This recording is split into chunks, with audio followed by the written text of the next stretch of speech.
Em relação à oração e à fé, como é que a oração e a fé desempenham um papel nessa questão da gestão financeira, né? E como é que a gente pode usar a oração, a fé, para aliviar o estresse financeiro, né? Para a gente ter mais confiança no nosso Deus em relação a essa área financeira.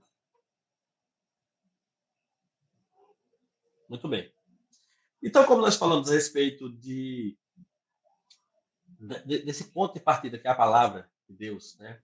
A palavra de Deus é a maneira como Deus fala conosco. Mas a oração é a maneira como nós falamos com Deus.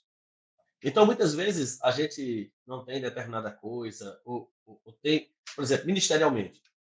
Às vezes, nós sentimos o desafio de querer algo que nós, financeiramente, nós não temos condições. E aí entra a oração. Em que aspecto? Entra a oração na perspectiva de entender que Deus é dono da prata e do ouro. É da terra e tudo que nela há. Então, se Deus é dono de tudo, eu preciso orar, colocar diante de Deus aquilo que está no meu coração. A Bíblia diz: pedir e dá-se-vos-á. Buscar e acharei, bater e abrir-se-vos-á. Ou seja, se eu não recebo, é porque eu estou pedindo mal. E a Bíblia também fala sobre isso. Pedir e não receber, porque vocês estão pedindo mal. Então, a oração é a maneira como a gente tem de expressar para Deus aquilo que nós gostaríamos que Ele nos abençoasse. Então, quando a gente ora, a gente espera uma resposta. E se a gente espera uma resposta, a gente, de fato, tem que esperar Deus responder com relação a isso. Então, eu compreendo que a oração que está ligada ali à fé é como é, é como uma moeda com duas faces, né? Não tem uma mais importante, as duas são importantes, eu preciso ter fé, mas eu preciso orar. Ela vai desempenhar esse papel na gestão financeira no aspecto de eu colocar diante do Senhor o que eu espero. Então, é, por exemplo, vou dar um exemplo para você. Houve um momento na minha vida que eu perdi uma renda que eu tinha. Eu perdi de uma última hora, sem que eu esperasse. Então, eu era pastor e eu tinha uma outra renda. Então, eu perdi essa outra renda. Só que eu tinha comprado um carro financiado. E eu disse, pronto, e agora o que é que eu faço? O que aconteceu? Eu fui pagando, mas chegou um momento em que as condições não deram mais. E eu lembro como hoje.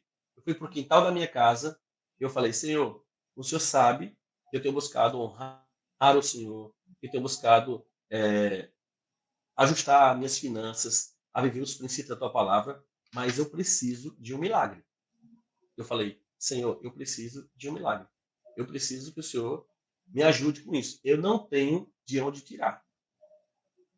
E mesmo isso quando o negócio estava apertando, estava ficando difícil. Com o passar de um tempo, Deus me deu a resposta como? Uma pessoa chegou para mim e me deu uma oferta. E essa oferta era exatamente aquilo que eu precisava para pagar o meu compromisso financeiro. Então, eu entendi a importância de orar. Eu não tenho dúvida que que foi o Senhor que fez isso. Na hora que a pessoa me deu essa oferta, eu entendi naquele momento, Deus dizendo assim: olha, meu filho, aqui está a resposta da sua oração. Agora, se Deus não tivesse dado essa resposta, se Deus não tivesse feito isso, o que eu iria fazer?